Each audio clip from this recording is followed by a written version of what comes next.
Aloha. Hi, Dave. It's Peter. Hey, Peter. How you doing, dude? Good. How's it going? It is fantastic. Thank you so much for taking a couple minutes to do this with me again. No problem. It's Dave Lawrence, the Workforce Afternoon, and today we welcome back a guitarist whose popularity and exposure in a wide range of mediums makes him, to many, a household name. From his background that connects him to Bill Wyman, George Harrison, David Bowie, and so many others, to his continuing presence as a smoking, soulful, extremely diverse guitarist, it's a real honor to hear about his new instrumental all-star CD, Fingerprints, and touch on his incredible life. I offer a warm aloha to the legendary Peter Frampton. Aloha, Peter. Hello there. How are you? Thank you so much for being willing to be part of the show again. No problem. We last talked to you in 2004 when you were doing the Now CD. That's right. And great timing getting you back right at this particular moment. I know Fingerprints has been out for a little while, but we have Pearl Jam in town. Oh, you do? Yeah, for not one but two shows. They are doing a small arena show and then a week later opening for U2 at Aloha fantastic. Stadium. Yeah, and as I was preparing for the interview, it was a treat to be able to hear Mike McCready and Matt Cameron's work on this album. How'd you end up getting hooked up with those guys? It was basically started with Cameron Crowe when I was working on Almost Famous. We both played on the soundtrack of the. He was half the guitarist and I was the other half of the guitarist. He did some solos on some tracks that Nancy and Cameron had written, and I did the solos on the other couple. And so we got to got to know each other through that.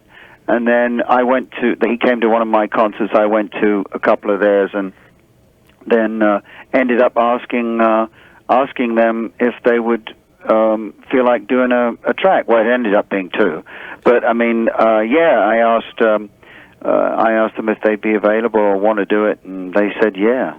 Two very interesting tracks too. A cover of a Soundgarden tune from when Matt was in the band, and then this instrumental that if you go to peterframpton.com, that's the song that's looped or something right when you get to your website, right? Yes. That's really cool. It's amazing. You have what's special about this album is you pull together people from a lot of different areas of rock, and to have those cats on there, it shows the depth, of the pool of artists that you've turned to be part of this record. Have you ended up becoming friendly with Mike and Matt as a result? Oh yeah, absolutely. I'd love to work with them again, and whenever we're in town, I'm in their neck of the woods or they're in mine, we contact each other. So yeah, we've stayed in touch, and they're really nice people. Well, the whole Pearl Jam organization is first class. Everyone's really nice and low key and just easygoing. It's all about having fun, about making music. There's no doesn't seem to be any angst there. Yeah, no, they seem. I've been around Jeff and Stone a few times, and they seemed really nice. And I'm actually, if everything goes right, I'll be talking to Mike McCready tomorrow. So. Oh, well, if you do, give him my love, please. Yeah, I certainly will. It'll be they're my pleasure. They're special people. They really are. Yeah, they're very down to earth. And another track that I've really dug this whole record. Again, this is Peter Frampton, my very special guest. We're talking about Fingerprints, his new CD, which the packaging is another thing I wanted to point out. The packaging is awesome. And a lot of people, it seems like in this era of copying and quick digital transfers, people are putting more emphasis onto making the package one that you would want to own and have as part of your collection. So I really like the feel of the paper and just the way it's laid out. It seems like you really put some time into it. Yes, well, I have to. The actual design, I have to. Vartan was the art director at Universal. So he and I have worked together, obviously, before when I was with A&M. Sure. Before, so it was just go for it, And he gave me three ideas, and the first picture that I pulled up as a JPEG was the guitar neck and Fingerprints, and I said we're into something now. Then when the other we've actually made a poster that we're making available at shows and stuff of the first illustration, which is so nice. I mean, the whole piece is that's nothing to do with me. That was the art department, but they did an amazing job. Oh, they sure did. It's a cool thing. I mean, it's great to have a record that people would want to have in their collection and open up and scroll through like that. And another thing that happened, it was in March of 2005, I had Bill Wyman on the show, and we had a really long conversation, and part of it was about you, and fascinating to hear about, but in that, I believe it was the track that it's ended up on here, Cornerstones, that he mentions having had recorded and bringing Charlie Watts along. That's right. So that's when that was done. That was done prior to, he had just done it basically prior to our interview. Does that sound okay, right? yes. It was right up the very beginning, and in fact, I got all the outside tracks. At the Hank Marvin, the Bill and Charlie, and Matt and Mike done before I did the my band.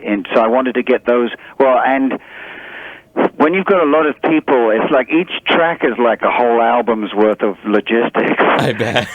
So it became a little bit more involved and took a little longer, not because I couldn't do it, it's just because it took time to, all right, this date, no, not that date. This, you know what I mean? It's just people scheduling and stuff. So that just added some downtime, but it was all right. I just went out and did some touring when people weren't available. No, it's great. I totally get how something like that takes a while to come together, and you have to be patient if you want all of those people.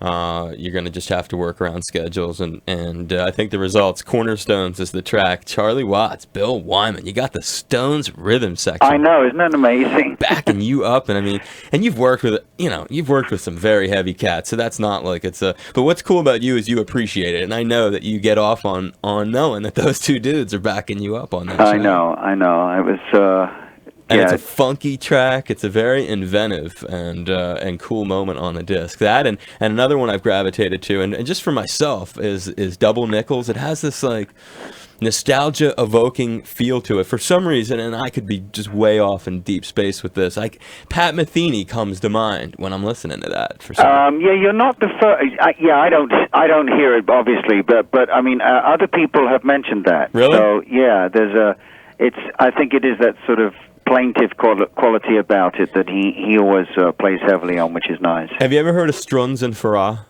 No. They're like these flamenco kind of guitar guys. When I hear Out and Back, for some reason, that it's just like a lot of the feel of this record. It has the kind of... Yes, I have. I'm sorry. I have. Absolutely. The names didn't register for a moment there. Maybe now I you're wasn't mentioning what they do. Yes.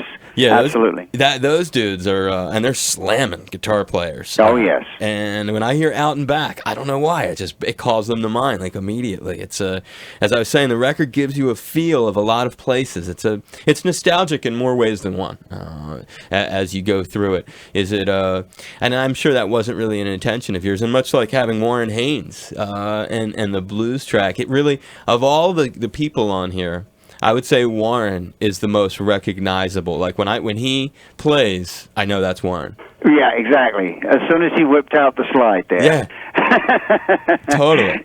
Yeah, it was a joy to play with him, obviously. So, and I hope to do more of it, obviously, as well. And speaking of slide, I mean, referencing him in that way, you did a gig. I mean, for the brothers, it was more of a huge night, but you're part of that night at the Beacon where they had Gary. I mean, that's the same night Gary Rossington was there too, right? That's right. Yes.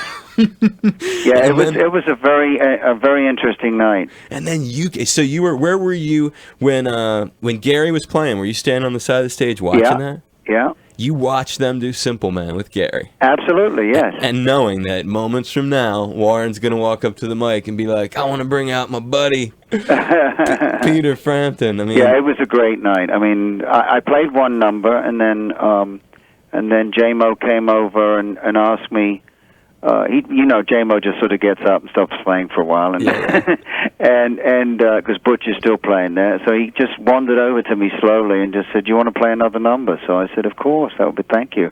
So I got to play Southbound at the end of the night as well, so that was great. You're an animal. I just had Warren and Derek. I had both of them on recently, and I told them I'm going to buy that instant live because people can buy this recording that we're talking about. It's actually because all of those Allman shows are on sale. You know that, right? Right, yeah, exactly. In fact, we did Instant Live for our last tour. Not this one, but we did the last year. Oh, nice. So, yeah, as well. So folks can go back and get any of those Frampton shows. You can go online, basically, and buy them. Wow, that's great. Yeah, I haven't heard that night, but it was... And then the following morning, following afternoon is when we... Did the session. Yep. Yeah, he took, because I asked him how that came about, and he gave a long and eloquent answer for that and the timing of how it worked out.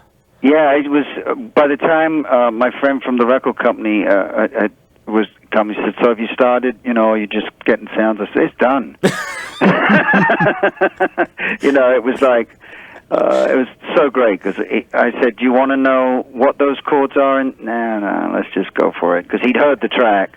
And I said, do we want to talk about it, or do we not? And we just looked at each other and went, nah.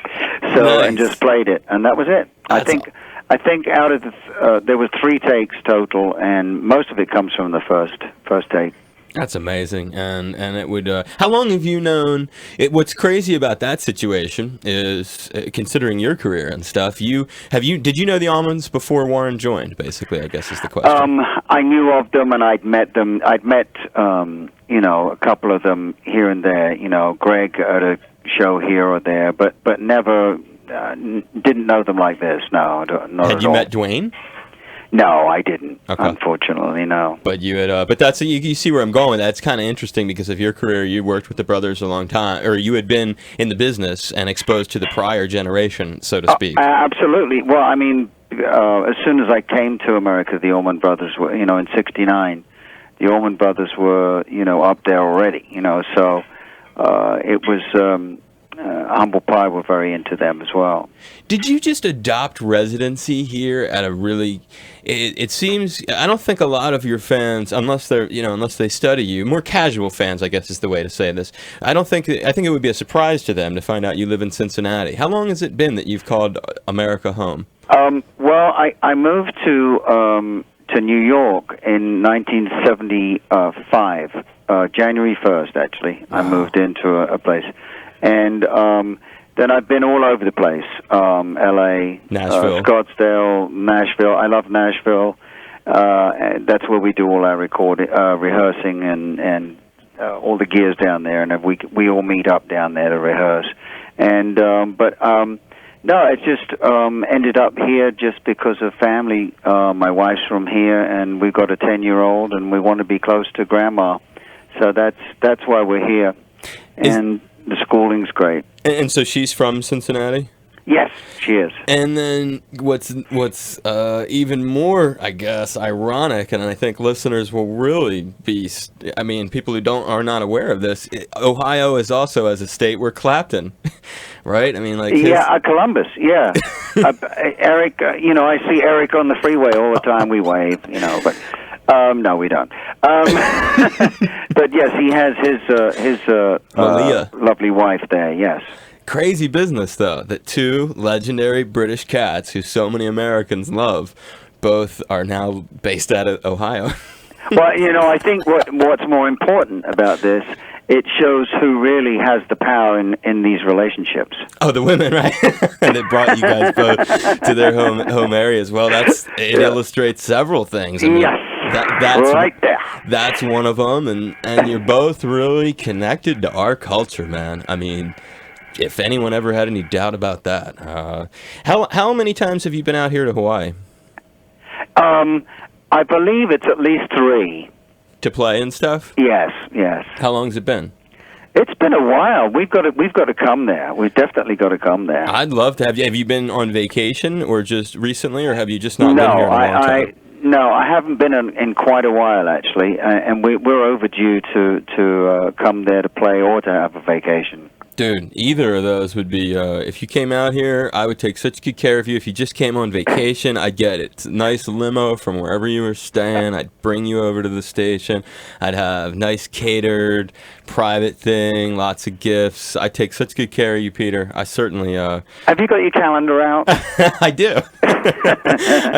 And if you came to you could do an acoustic thing, or you could bring the band. I just hope that you, because we're in a unusual spot, and people tend to they don't think they could come here and do a gig or do business, right? And we would love to have you. We're very supportive and have been of your records, and I know you have. You do good. I've been that way for many years. I first got to meet you long ago when you came to BCN and you did a thing in Boston when I was working there. A really cool studio session across the street, and that's when I got to spend a bunch of time and realized what a down-to-earth guy you were, and that you really, not only does Peter have this incredible background with all these artists that you've gotten to work with, and I mean, and you have the kind of life we could never touch on all of it as I wrap this up. You just have so much stuff, but you're also a guy who I don't think you are a household name, like I said when I introduced you, but the one thing I'll end it with, Peter, is I think a lot of people are your fan, and a lot of people really do appreciate what you've done in terms of your pop culture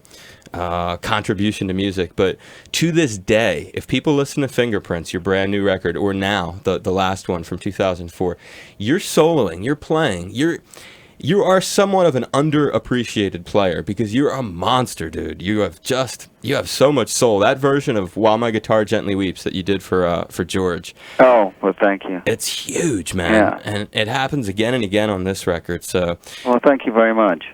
You're welcome very much. You're just I think a lot of people maybe overlook what a powerful guitar player you are. To this day, a lot of folks maybe. I don't know, maybe I don't want to use the word deteriorates or whatever, but people evolve as they get older, and you're a cat who's just evolved to be, even more of a badass as far as I'm concerned.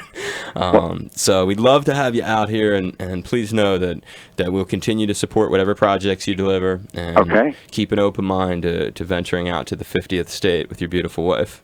Absolutely. Thank you, Peter. Thank you. Hi, this is Peter Frampton here. My radio is set for the big man. Aloha, it's Peter Frampton here. I've waited a long time to say these magic words. Hey, Dave, it's 4:20. Aloha, it's Peter Frampton here. Now you know it's time for another tasty midnight threesome with my mate. Thanks, Peter. All righty. I really do appreciate it, dude. You're very welcome. We'll speak to you again. Take care. All right, thanks. Aloha. Bye-bye.